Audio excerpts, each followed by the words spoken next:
साकिब साहब, प्रोग्राम में हमें वक्त देने के लिए। जी यासर भाई, बहुत शुक्रिया। साकिब शाह बात कर रहा हूँ। जी जी जी। यासर भाई कैसे हैं आप? मैं सबसे बिल्कुल पहले ठीक तो ठाक मैं हूँ।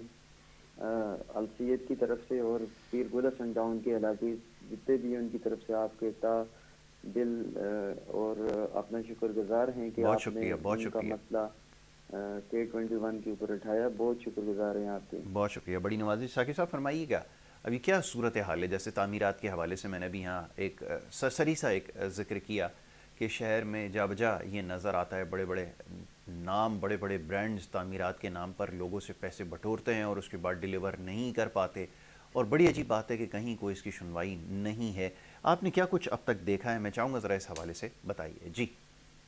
यासर भाई देखें, बिल्डर की तरफ से इस वक्त कराची की आवाम के साथ जैसे खिलवाड़ किया गया, आपने कई बिल्डर देखे होंगे। जी जी। यहाँ पर अदारे होने के बावजूद SBCA कंटोनमेंट जितने भी हैं, हम्म। वो क्या करते हैं कि जहाँ तक बिल्डर का असर वसूख होता है वो चलाते हैं। उसके बाद पैसा है, आपको पता है कि पैसा जहाँ पे चल गया तो कायदे आज़म ने बोला था कि मुझे दसो और काम सारा आपका हो जाएगा। बिल्कुल तो ठीक। कहने का मकसद ये है कि पैसे रिश्वत इस हद तक बढ़ चुके हैं कि किसी भी बड़े अदारे में आप पैसा खिलाएं और अपना काम उस तरह का ले लें। अभी इसी तरह मैं आपको पीर गुल हसन टाउन और पीर अहमद जमान के हवाले से बताना चाह रहा हूँ कि 1975 का प्रोजेक्ट है और अभी 2023 चल रहा है, तो हम्म। अभी तक उसको कंप्लीट नहीं किया गया। अब आवाम को देखें कि इस तरह से बेवकूफ़ बनाया जा रहा है कि तीन तीन दफ़ा मेंटेनेंस लेवी, डेवलपमेंट चार्जेस के हम्म। नाम पे तीन तीन दफा वहां पे उनसे ड्यूज वसूल किए जाने के बावजूद आज तक ना वहां पे बिजली है, ना पानी है, ना कुछ है। तो बिल्कुल। 40 45 50 साल, हालांकि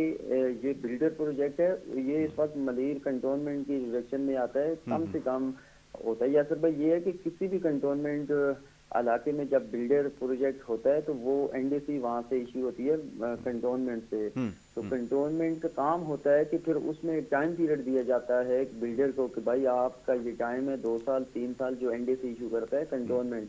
हम्म। तो कंटोनमेंट भी वहाँ उस शेड्यूल के अंदर जब 3 साल गुजर चुके होते हैं तो एक शेड्यूल देता है बिल्डर के कि भाई इस टाइम पीरियड में आपने ये काम करना है, नहीं तो नेक्स्ट टाइम आपको NDC इशू नहीं होगी। हम्म। तो वहां पर भी पैसे खिलाए जाते हैं, वहां पर भी मामलात ऐसे किए जाते हैं कि कंटोनमेंट भी आंखें बंद कर देता है बिल्डर के ऊपर। तो इसी तरह की काफी बड़े मसले मसाइल हैं कराची शहर में। कोई भी नया बिल्डर आता है, लोगों को चूना लगाता है, कोई अपना लेआउट प्लान पास नहीं होता है। इसी तरह के कई बिल्डर प्रोजेक्ट हैं, आपने सुना होगा, देखा बिल्कुल होगा। बिल्कुल। लोगों के साथ खेल तमाशा करके चले जाते हैं। बिल्कुल ठीक है। अब इसके लिए क्या किया जाए? और अभी कुछ देर पहले भी मैं जैसे बात कर रहा था, मुअज़्ज़ज़ मेहमान स्टूडियोज़ में तशरीफ़ फरमाए उनसे, कि लोगों के पास एहतजाज के अलावा कोई रास्ता नहीं रह जाता। और अगर वो एहतजाज करते हैं जो कि उनका कानूनी हक है, तो उसका क्या नतीजा निकलेगा? और इसी हवाले से आप क्या सोच रखते हैं? क्या इसके ऊपर कोई एहतजाज का इरादा कर रखा है, या आपकी तरह और जो दीगर मुतासरा लोग हैं वो क्या सोच रहे हैं? यासर भाई देखें, लोगों के पास कोई दूसरा हल नहीं होता है कि जब वो अदारों के पास यकीन करेंगे। इस वक्त हमने कंटोनमेंट को कई लेटर लिखे हैं, फिर इसी तरह DG लैंड जो होते हैं वो उनको हमने हम्म। कई लेटर लिखे हैं, लेकिन बिल्कुल सुनवाई नहीं होती है। इस तरह है कि बिल्कुल जैसे कि वो लेटरों का ना कोई जवाब बिल्डर से लेना, कुछ भी किसी सतह पे भी कोई किसी की आवाज़ सुनी नहीं जाती है मुल्क के अंदर।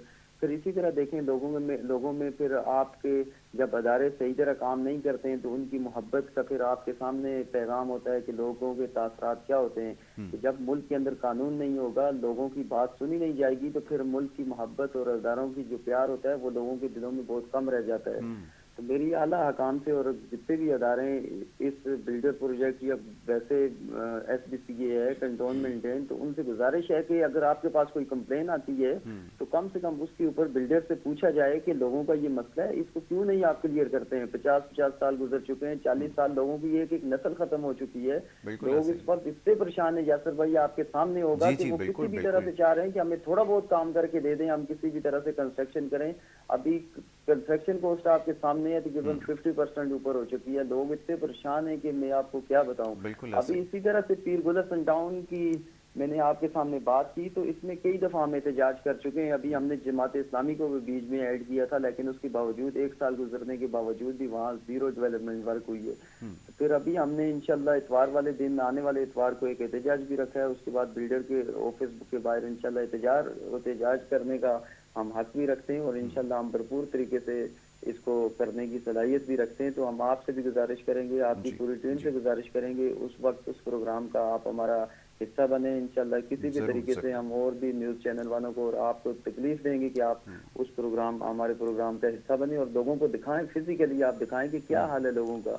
बिल्कुल ऐसा ही है वाकई इस वक्त इस जो वक्त मुशी यासर भाई हालात देखें, हैं। इस जी वक्त जी। किसी इदारे से कोई रिस्पॉन्स नहीं है पाकिस्तानी अवाम के पास। ये इस बड़ी वक्त अजीब सिर्फ बात है। अभी मीडिया कुछ हल देर है। पहले भी साकिब भाई यही मौजू ज़ेर बहस था कि कहीं पे कोई आपकी सुनवाई नहीं है, और ख़ास तौर पे जो रियल एस्टेट का मसला है, अब बहुत सारी ऐसी शिकायत आती हैं जिसमें लोगों की सारी ज़िंदगी की जमा पूंजी जो है वो लगी होती है, लेकिन नतीजा ये निकलता है कि वो बेचारे इधर से उधर ही घूमते रहते हैं और फिर दर बदर की ठोकरें जो है वो मुकद्दर बनती हैं। तो अब ऐसी सूरत में क्या वो बेचारे करें, और हमारे पास जब आते हैं तो कमोबेश लोगों की जितनी भी शिकायत होती है वो इसी हवाले से हैं कि बिल्डर कहीं पैसे लेके भाग गया, कहीं हाउसिंग सोसाइटी के नाम पे फ्रॉड हो गया। क्या किया जाए अब इस हवाले से, ये बड़ा अहम सवाल है। तो ये हिकमत अमली आपकी है जिसमें आपने एहतजाज का रास्ता जो है वो इख्तियार किया है, और फिर ये मज़ीद ज़ाहिर है इसमें इजाफा होता चला जाएगा क्योंकि मुतासरा लोग इसमें जो है वो बढ़ते चले जा रहे हैं।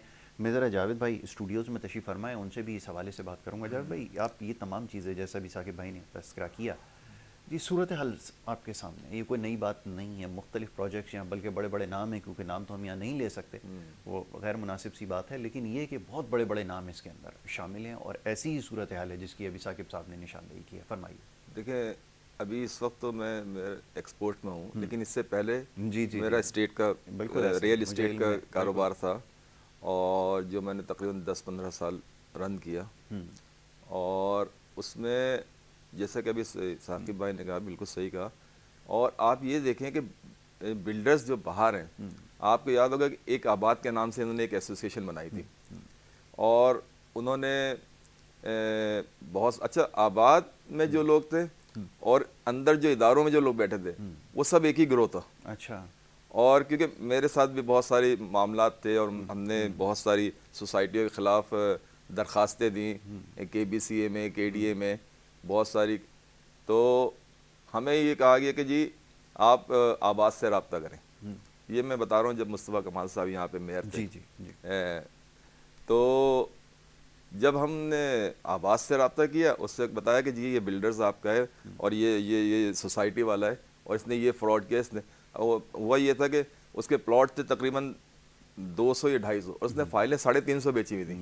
क्योंकि लाजमी सी बात है, जब आप बुकिंग करवाते हैं उस वक्त ज़मीन होती है, जी। आपको नहीं पता होता कि आपका प्लॉट कहाँ पे, ये क्या है, या कोई एक कंस्ट्रक्शन का प्रोजेक्ट है, बिल्डिंग है, तो वो बुनियादी प्लान उसकी पड़ी होती है, बुकिंग हो जाती है उसकी। ठीक है। तो उसके बाद फिर आपको जब उसकी कंस्ट्रक्शन होती है, जब वहाँ पे तामीरात होती है, जब वहाँ पे प्लॉटों की कटिंग होती है, फिर आपको अंदाज़ा होता है कि आपके साथ क्या हुआ है। तो उन्होंने यही किया, और ये एक नहीं, ये कई सोसाइटियाँ थी जी जी। जो जिसका मैं खुद शाहिद हूँ, नहीं कि कई सोसाइटियाँ डिफ़ॉल्टर हो गई, उनके ऑफिस बंद हो गए, लेकिन उन जो लोगों के पैसे थे, क्योंकि यहाँ होता ही है कि जब लोगों को पता चलता है कि अब कानून का शिकंजा